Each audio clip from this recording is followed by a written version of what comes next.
Buenas, mi nombre es Guido, vamos a hablar un poquito en este video de presión arterial y vamos a hablar un poquito sobre qué es la presión arterial, cuál es su definición, sus valores normales y también sus mecanismos que regulan la presión arterial. También vamos a intentar hablar un poquito de ley de Puzzle para poder explicar esto. Como definición, la presión arterial es el empuje o fuerza que ejerce la sangre sobre las paredes arteriales. Sabemos que la sangre, el aparato circulatorio, está contenido dentro de los vasos sanguíneos, arterias, venas, y esa sangre va a ejercer una fuerza sobre estas paredes y va a determinar la presión que medimos nosotros con el famoso tensiómetro, ¿no? También es la fuerza necesaria para perfundir los tejidos, ¿sí? El mantenimiento de la presión genera una buena perfusión tisular para, obviamente saben que la sangre transporta metabolitos, elimina desechos, transporta el oxígeno, es súper importante. La presión arterial también es una variable hemodinámica, sabemos que la podemos clasificar en una variable hemodinámica y un factor de riesgo cardiovascular, esas dos cosas. Ahora no nos va a interesar tanto, pero la presión arterial es un factor de riesgo cardiovascular cuando se encuentra elevada por encima de los valores que ya van a conocer después. Y una variable hemodinámica con valores normales de presión sistólica y presión diastólica. Sabemos que la sistólica es la presión que se obtiene mediante la contracción del corazón, o sea, en el periodo de sístole, de eyección, alcanza un valor de 120 milímetros de mercurio de presión sistólica y un valor de 80 milímetros de mercurio de presión diastólica o de relajación, ¿sí? Eso es súper importante. Algunas generalidades: el volumen de sangre que se expulsa en el corazón se encuentra en su paso por los vasos sanguíneos, digamos, con una dificultad en su curso. Esta dificultad depende de la fricción que genera la sangre contra la pared del vaso y las distintas capas de la sangre entre sí. O sea, si el flujo es laminar o turbulento. O sea, en la clase de flujo, presión, resistencia se había mencionado más o menos los tipos de flujos, tanto laminar como turbulento.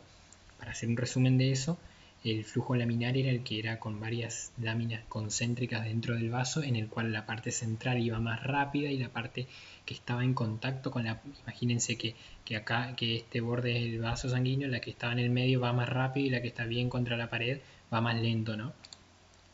Otra cosa que quería decir de esto es que tanto la dificultad en el curso como la fricción de la sangre, esto lo denominamos resistencia periférica, y junto con el volumen minuto van a determinar la presión arterial, o sea, van a ser la fórmula como queda de esta manera, que es presión arterial es igual al volumen minuto por la resistencia vascular periférica, ¿sí?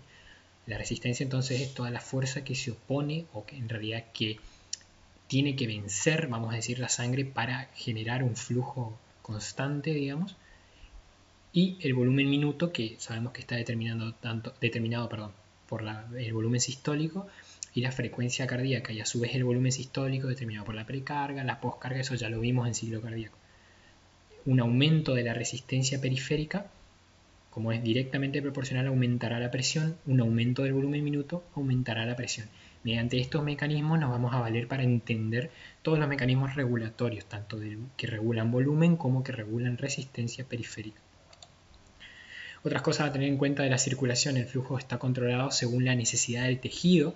El tejido va a generar un mecanismo que se denomina de autorregulación del flujo, en el cual cada órgano, independientemente de la presión sistémica o más o menos independientemente, va a generar una vasodilatación o una vasoconstricción de su lecho vascular propio para regular evidentemente el flujo y por ende aumentará o disminuirá la presión para...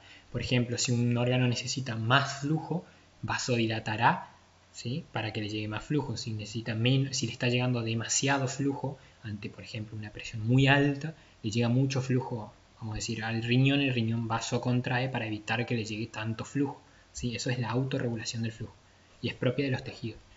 Otra característica de la circulación es que el gasto cardíaco es la suma de todos los flujos locales de los tejidos. Eso se entiende. La regulación de la presión arterial sistémica, o sea, la regulación de la presión sistémica, es independiente del flujo sanguíneo local y del control del gasto cardíaco. Evidentemente, la autorregulación del flujo y el control del gasto cardíaco en una medida u otra nos van a determinar la presión, pero la presión arterial tiene sus propios reguladores que vamos a conocer ahora, tanto nerviosos como disueltos en los líquidos. Y por último, los vasos sanguíneos, este pequeño vaso que les dejé acá, mantienen un estado de semicontracción que denominamos tono vascular, que se da por el músculo liso. Este músculo liso de la capa media se mantiene, vamos a decir, de una forma como estimulado un poquito todo el tiempo y mantiene este estado, como podría decir, de semicontracción, digamos. Y que es súper importante para generar un mantenimiento de la presión arterial. Esto es dinámico, el aparato circulatorio genera esa vasodilatación o vasoconstricción mediante una cantidad de mecanismos que vamos a ir nombrando, pero lo importante es saber que el tono vascular se mantiene mediante impulsos nerviosos sobre todo, ¿sí? Y luego el músculo liso de la capa media. Vamos a decir que, como dijimos hoy, que la presión estaba determinada tanto por la resistencia periférica como el volumen, vamos a hablar un poquito de resistencia, ¿sí?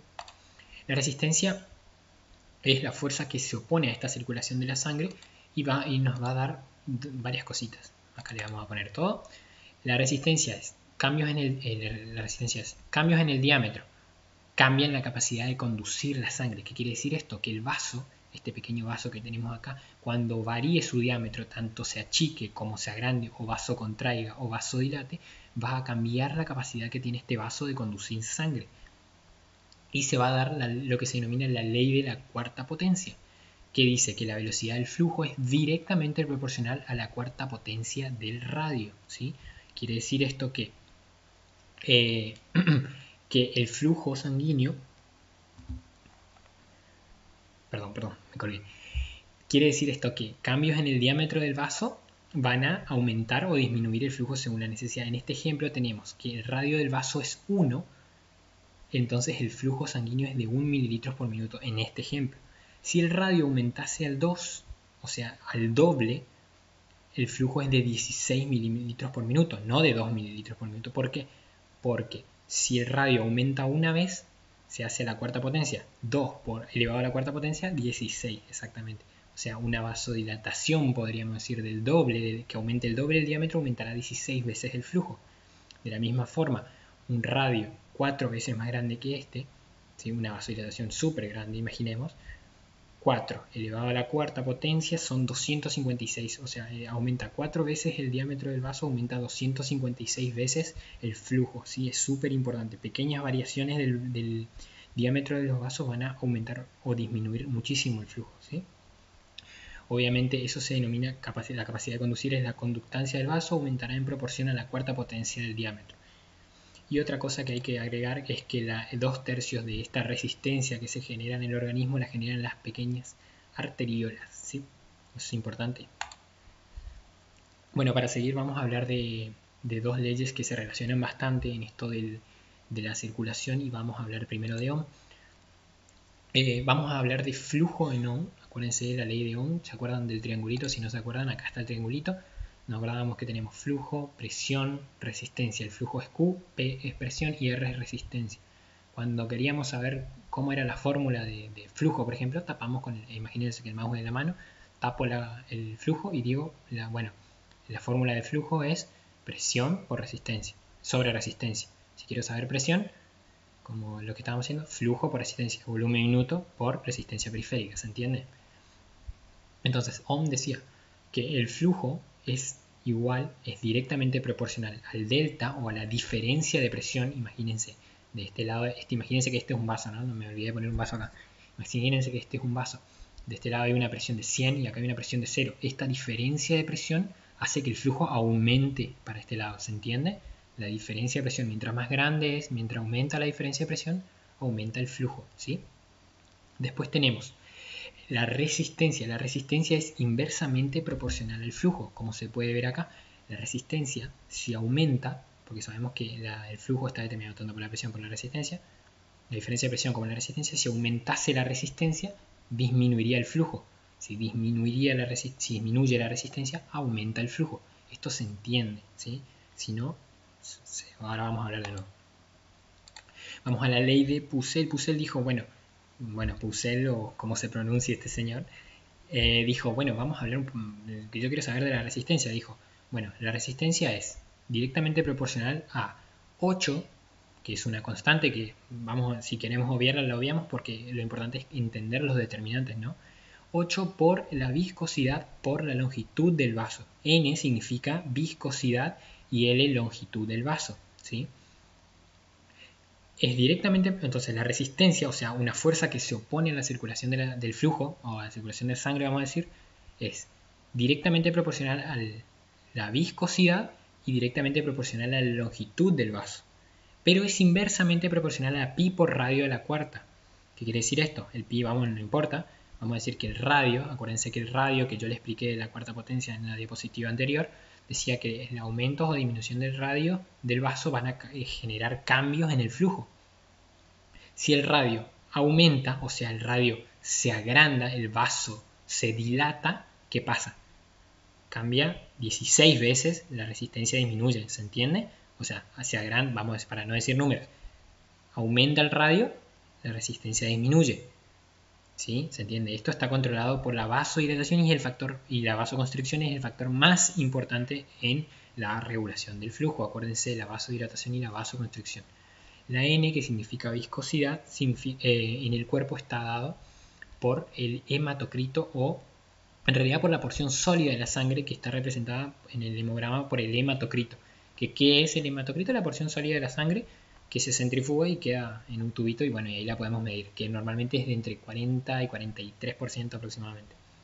¿Sí? Por eso se expresa por el porcentaje de la parte sólida de la sangre. Y la viscosidad de la sangre es, esto es para saberlo, ¿no? 3 veces mayor que la del agua, quiere decir que es un poco más viscosa, más. Habrán visto sangre alguna vez, ¿no? Entonces, imagínense ustedes cómo la viscosidad aumenta la viscosidad, aumenta la resistencia. Por ejemplo, y probemos tomar en un vaso con agua, tomar con una bombilla. Va a ser bastante sencillo, ¿no? Ahora, probemos tomar del mismo vaso la misma cantidad, pero de yogur por la misma bombilla. Es más difícil que el yogur llegue a nuestra boca, ¿no? Tenemos que hacer más fuerza succionando. Entonces, el aumento de la viscosidad, en ese ejemplo, ¿no? Aumentará la resistencia, ¿sí? Al flujo. Eso es lo que quiero que se lleven de esto. Y la longitud del vaso, evidentemente, mientras, imagínense que este es un vaso, ¿no? Se me escapó acá una raya, pero imagínense que este es el vaso. Mientras más largo sea el vaso, imagínense que vamos de la sangre, más resistencia se va a encontrar la sangre durante todo el vaso. Si fuera un vaso cortito, bueno, tac, tac, tac, llega hasta acá, listo, se terminó la resistencia. Pero en cambio tiene que pasar todo esto. La longitud del vaso tiene que ver con la resistencia. Entonces, mientras más longitud del vaso, más veces está expuesto, entre comillas, a la resistencia. O sea, ¿quiénes son directamente proporcionales a la resistencia? 8 veces la viscosidad y si aumenta y la longitud del vaso. Si aumenta el radio del vaso, disminuye 16 veces la resistencia, como habíamos dicho por la ley de la cuarta potencia. Entonces, para hacer esta fórmula, que es esta sería la fórmula de Bussell, la armadita, que es la que encontramos siempre en el libro. Dice que,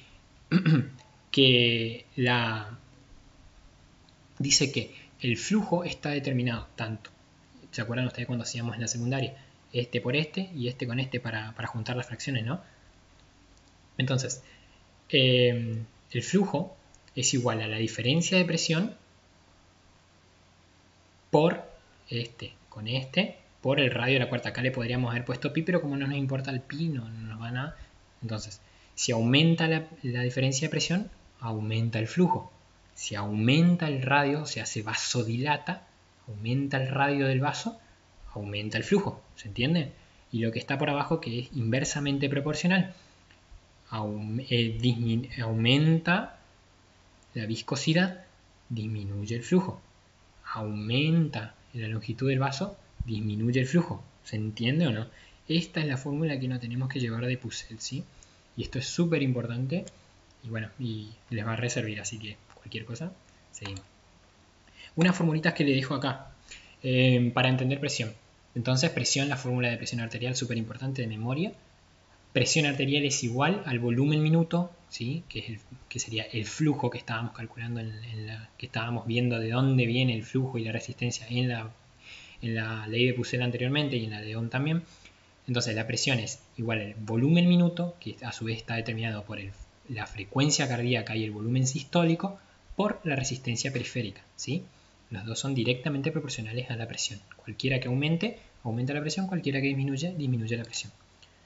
Otro tipo de presión que podemos calcular es la presión diferencial o presión de pulso, ¿sí? Uy, me comí acá los acentitos, lo siento, las tildes en realidad. Pero bueno, la presión de pulso o presión diferencial es la presión sistólica o la presión máxima menos la diastólica. Lo hubiera puesto acá, pero se me corrió. Presión sistólica menos diastólica. ¿Qué quiere decir esto? Que nos mide 120 menos 80, que eran nuestros valores normales, ¿no? Entonces nos queda, ¿cuánto? 40. Bien. O sea, es como la amplitud que tenemos entre la sistólica y la diastólica, ¿sí? Eso es importante, muy importante. La presión arterial media es otra forma de medir la presión que tenemos. Que la presión arterial médica otra vez dije, PAM, o presión arterial media es la presión diastólica o mínima, que también se le dice, más la sistólica menos la diastólica dividido 3. ¿Se entiende? De nuevo, PAM es igual a presión diastólica más sistólica menos diastólica dividido 3. O, que es lo mismo, la PAM es igual a la presión diastólica más un tercio de la diferencial, porque acuérdense que sistólica menos diastólica es diferencial, entonces dividido 3 es un tercio de la diferencial, ¿sí? Acuérdense, cualquiera de las dos es lo mismo, pero para que entiendan, para que tengan las dos. Bueno, pasamos al otro capítulo importante, a la segunda parte de esto, que es la regulación de la presión. La regulación de la presión, también me comí el acentito acá y acá también, está dada por el centro vasomotor, que es un centro neuronal de unos varios núcleos que se ubican tanto en el bulbo como en la protuberancia, ¿sí?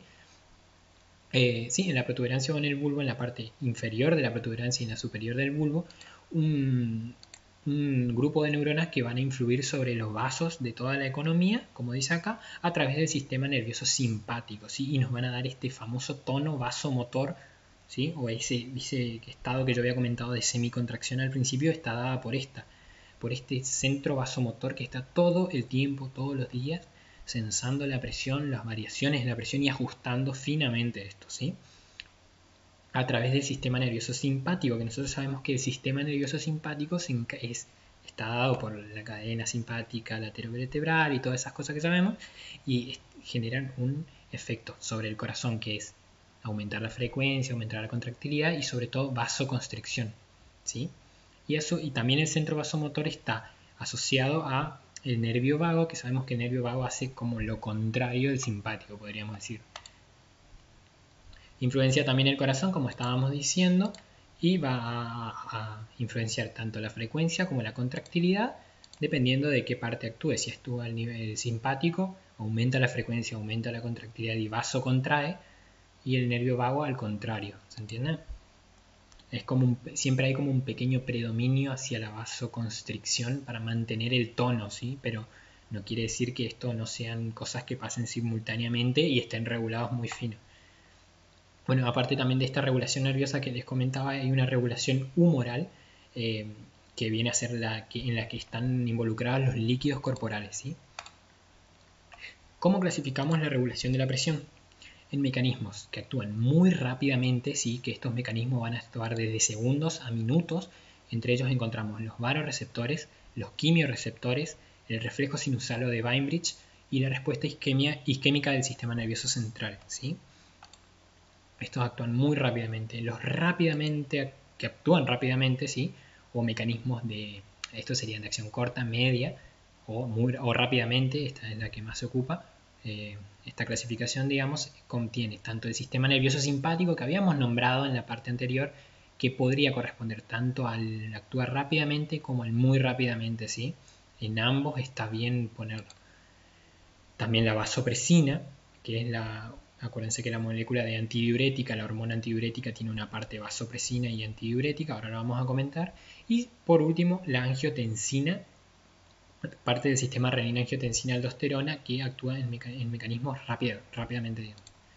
Los mecanismos a largo plazo o de ajuste final, que me gusta decir, que son tres partes también: la hormona antidiurética, la aldosterona y el péptido natriurético auricular. Al péptido natriurético ahora no le vamos a dar mucha importancia, pero ya lo vamos a ver más adelante para qué sirve. Lo vamos a comentar medio por arriba nomás.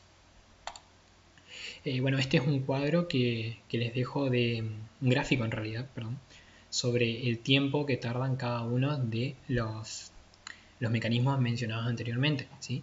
Tenemos tiempo en segundos, en minutos, en horas, en días, ¿sí? Primero en segundos, lo rápido, varo, quimio y respuesta isquémica sobre todo.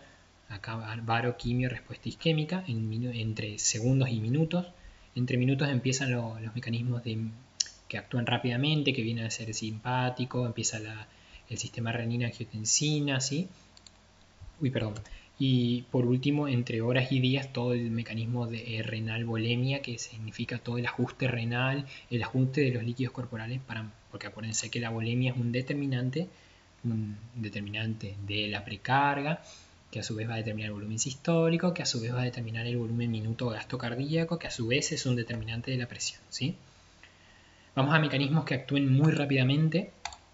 Empezamos con los varoreceptores, que dijimos que los varoreceptores son el que aparece primerito ahí, que se ubican tanto en el seno carotidio, acá esto que sería carótida interna, como en el arco de la aorta, ¿sí? Son los varoreceptores aórticos y carotidios. Ellos son también llamados presoreceptores, como dice acá, porque sensan cambios de la presión, ¿sí? Y ellos funcionan detectando tanto aumentos como disminución de la presión arterial. Ambos van a detectar aumentos o disminución de la presión arterial. Y por ejemplo, cuando este detecte un super aumento de la presión arterial, va a decir, hey, esperen, vamos a bajar la presión, le avisa a través de esto, que está acá, que es el nervio vago, a través del nervio glosofaringeo que se comunica por este nervio, que es el nervio de Herring que dice ahí, pero no tiene tanta importancia, y le va a decir, che, espera, tenemos que bajar la presión porque está muy alta nuestra presión, entonces se inhibe la parte que corresponda a seguir estimulando, o sea, inhibo la parte estimuladora y estimulo la parte inhibidora, ¿se entiende? Entonces, generó que la presión disminuya.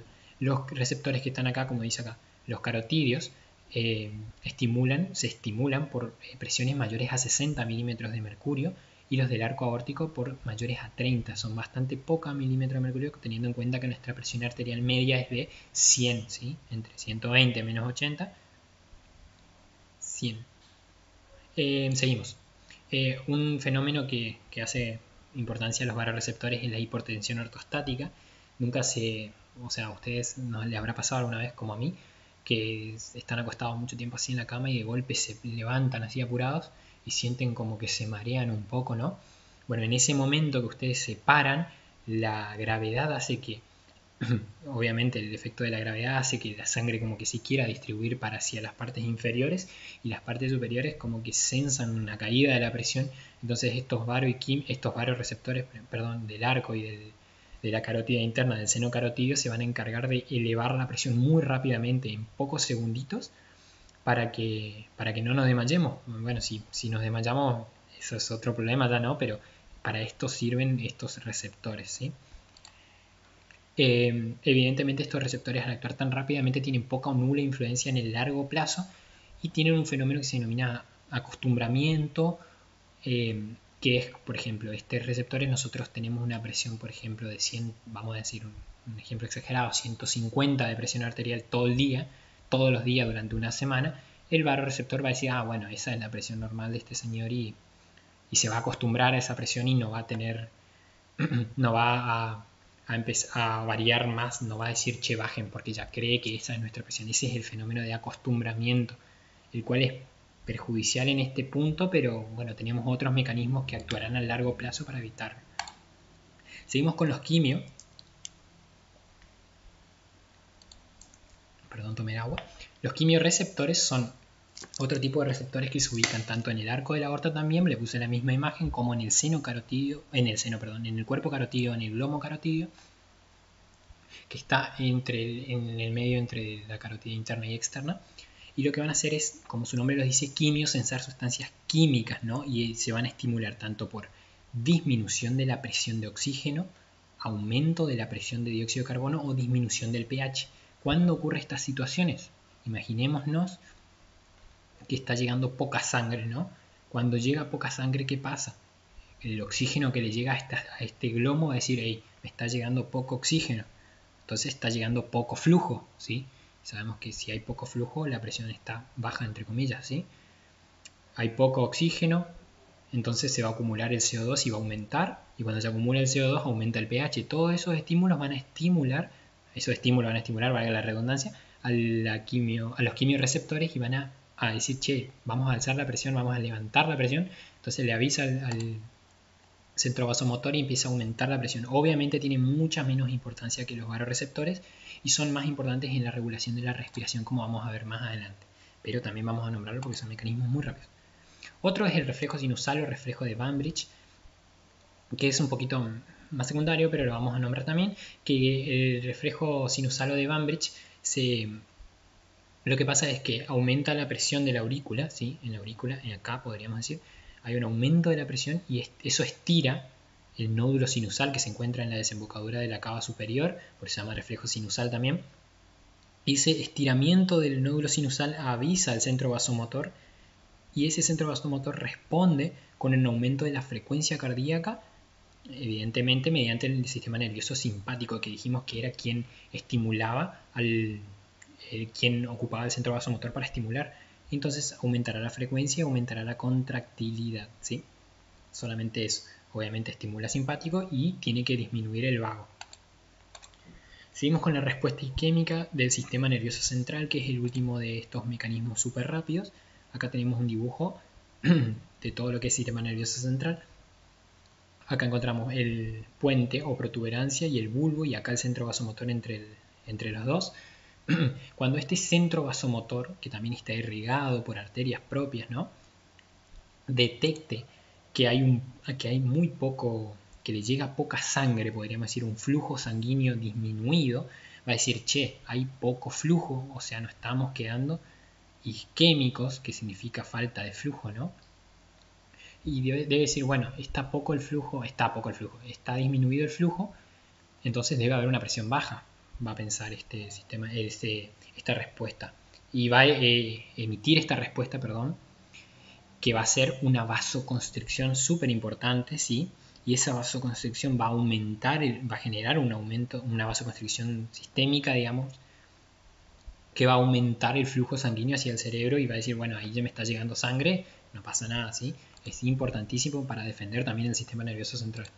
Genera una vasoconstricción intensa, como le decía, y desencadena con valores tensionales menores a 50 milímetros de mercurio.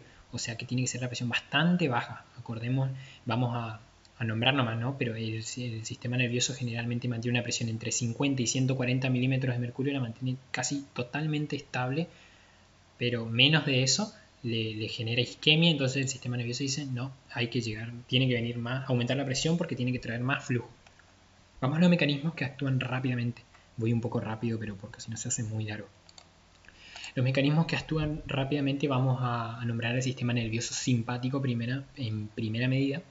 Y sabemos que el sistema nervioso simpático era un efector, o sea, generaba la respuesta que enviaba el centro vasomotor, dijimos hoy. Pero en este caso, en el mediano plazo, nosotros estamos hablando no del sistema nervioso simpático, de los nervios simpáticos, ¿no?, de la cadena simpática, sino el estímulo que hace la liberación del sistema nervioso simpático, que hace liberar catecolaminas, que son las hormonas ¿sí?, mediadoras del sistema nervioso simpático, como la adrenalina y noradrenalina, que se liberan en la médula suprarrenal. Acá está la glándula suprarrenal, la médula, acá se liberan, ¿sí? Obviamente el sistema nervioso simpático va a actuar sobre el vaso sanguíneo, vasocontrayendo y aumentando la presión, porque aumenta la resistencia, evidentemente, pero también estas catecolaminas circulantes van a llegar a otras zonas, o sea, van a tener el mismo efecto que el sistema nervioso simpático, pero van a llegar a zonas donde no exista la inervación simpática, como las metaarteriolas, y sobre todo en la circulación cutánea, ¿no? El sistema nervioso simpático, ustedes saben que es de lucha o huida, y redirecciona todo el flujo sanguíneo, o no todo, pero la mayoría del flujo sanguíneo desde la piel, desde los órganos que no son esenciales, podríamos decir, hacia el centro de nuestro cuerpo, y por ende retorno venoso aumentado, aumento de la precarga, y aumento de la precarga genera aumento del volumen minuto, ¿sí?, por mecanismo de Frank-Starling que ya conocen. Así que eso hace el sistema nervioso en mediano plazo, o en rápidamente podríamos decir. Esto tardaría unos minutos hasta unas horas, podríamos decir. Vamos al otro mecanismo, que es la vasopresina, ¿sí? En realidad la vasopresina es lo mismo que decir hormona antidiurética, pero se le dice vasopresina cuando actúa el receptor B1. Miren este hermoso dibujo de bioquímica que a todos nos encanta bioquímica. Y bueno, El receptor B1 se ubica, esto imagínense que es un vaso sanguíneo, ¿sí? Que está actuando el receptor B1 sobre una célula muscular lisa que va a generar contracción, ¿sí? Una vasoconstricción sería. No importa todo este mecanismo, sino usar el receptor B1 para una vasoconstricción. Se libera en el hipotálamo, ¿sí? Va por la neurohipófisis y se libera la vasopresina y actúa en el receptor B1, ¿sí? Esto sería a mediano plazo. Es la misma hormona que la antidiurética, como había dicho, y solamente ocupa otro receptor. Genera una potente vasoconstricción en pocos minutos. Dice, por ejemplo, en este ejemplo que les puse acá, una presión de 50 milímetros de mercurio la eleva hasta 75 en solo pocos minutos, podríamos decir 10 minutos, aproximadamente 5 minutos. Es muy importante también en el sistema, en las hemorragias, por ejemplo. Vamos al tercer mecanismo, creo, de esta regulación en mediano plazo, que en realidad es muy difícil de separar. Obviamente todos los mecanismos funcionan en conjunto, ¿sí? Coordinados, y unos estimulan a otro, unos inhiben a otro, pero todos funcionan de una forma coordinada. Y no es la excepción el sistema renina-angiotensina, y le vamos a agregar la aldosterona. El sistema renina-angiotensina-aldosterona es quizá el control más importante entre mediano y largo plazo de la presión arterial y también del volumen minuto, y es uno de los sistemas de defensa del organismo más antiguos que tenemos, ¿sí? Filogenéticamente, digamos, es un sistema muy primitivo. ¿Qué hace el sistema renina-angiotensina? El sistema renina-angiotensina comienza con el aparato yuxtaglomerular, que se acordarán de histología, que está en el riñón, ¿sí? Más precisamente entre la mácula densa, el túbulo distal y el ovillo capilar entre la arteriola aferente y eferente. Si no se acuerdan, mal van en esto, ¿eh? Una mentira. Y ahí se libera en la célula IG o yuxtaglomerular una pequeña enzima que se llama renina. Esta se libera como prerenina y después se vuelve renina, y va a escindir, como es una enzima, su acción va a ser escindir a esta molécula, a este péptido liberado por el hígado, que se denomina angiotensinógeno. Esta renina escinde al angiotensinógeno y forma angiotensina 1, ¿sí? La angiotensina 1 se va a circular por la sangre, va a llegar hasta los capilares o el endotelio pulmonar, y en el pulmón ahí es donde más se encuentra en todo el organismo, pero mayormente en el pulmón, una enzima que se denomina ECA o enzima convertidora de angiotensina. Y la ECA lo que hace es transformar la angiotensina 1 en angiotensina 2, y angiotensina 2 es la hormona activa que nos interesa en este mecanismo de mediano plazo. La angiotensina 2 por sí sola tiene una cantidad de funciones, ¿sí? Las que nos interesan ahora son vasoconstricción potente, es uno de los potentes vasoconstrictores del organismo. O sea, nosotros estamos en la situación que nos bajó la presión, acá liberamos renina, el aparato yuxtaglomerular dijo, hey, estamos bajo de presión, vamos a liberar renina, la renina descendió, la angiotensina 1 circuló y se formó angiotensina 2 por la ECA. Empezamos a vasocontraer, ¿qué hace? Aumenta la resistencia, aumenta la presión arterial. En segunda medida, estimula aldosterona, estimula tercera ADH y cuarto reabsorbe sodio. Estos tres mecanismos son más hacia el largo plazo, pero de suma importancia, y es imposible separar la angiotensina de estas acciones, ¿no? En estas acciones va a estimular o a mantener el volumen minuto, ¿sí? ¿Cómo? Reabsorbiendo sodio y agua. Evidentemente, el reabsorber sodio o el reabsorber agua aumentará el volumen sanguíneo, volumen de sangre, y eso aumentará el volumen minuto, aumentará la precarga primero, aumentará el volumen minuto y por ende aumentará la presión también en gran medida, ¿sí? Es súper importante comprender esto. Los 20 minutos que requiere la angiotensina para estar plenamente activos son súper importantes, pero por eso las clasificamos en un mediano plazo y no tan en un largo plazo. Pero estas acciones, tanto de mantenimiento del balance hídrico, podríamos decir, son más de largo plazo o entre mediano y largo plazo. Vamos a los mecanismos a largo plazo y terminamos con esto ya porque se está haciendo un poco largo. Intervienen tardíamente. Tardíamente quiere decir entre minutos, horas, hasta días podría ser. Son los que dan el ajuste final, eso es lo más importante, y mediante la regulación de líquidos es su acción. empezamos con la hormona antidiurética que la habíamos nombrado junto con la vasopresina, pero en este caso no vasocontrae como la vasopresina, sino que su nombre lo dice, antidiurética, anti-orina, anti-micción, anti-eliminar líquidos, ¿sí? Si nosotros hacemos la acción de antidiurética, vamos a reabsorber líquido en los sectores, que esto que está acá es la nefrona, ¿no? En los sectores del túbulo distal y el túbulo colector cortical, ¿sí? Ahí la hormona antidiurética que se liberó en el hipotálamo va a reabsorber agua, tiki, tiki, tiki, el agua va a empezar a pasar del túbulo hacia el vaso sanguíneo, ¿sí? Empieza a pasar, y al reabsorber agua, ¿qué pasa? Aumenta el volumen, aumenta la presión. Muy bien. ¿Quién estimula la antidiurética? Principalmente estimula la angiotensina y la hiperosmolaridad. Habíamos dicho en la clase de osmolaridad, en la cual que la osmolaridad, un estado hiperosmolar sería, por ejemplo, nuestra sangre con mucho soluto, o sea, mucho ion, por ejemplo, mucho sodio, y poca agua o poco solvente, ¿sí? Entonces eso es importante. La hiperosmolaridad nos estaría indicando un estado, por ejemplo, de deshidratación, un estado de hemorragia, y eso estimularía antidiurética para reabsorber agua y mantener el volumen, porque si estamos con poco volumen hay poca presión, hay baja presión en realidad, ¿sí?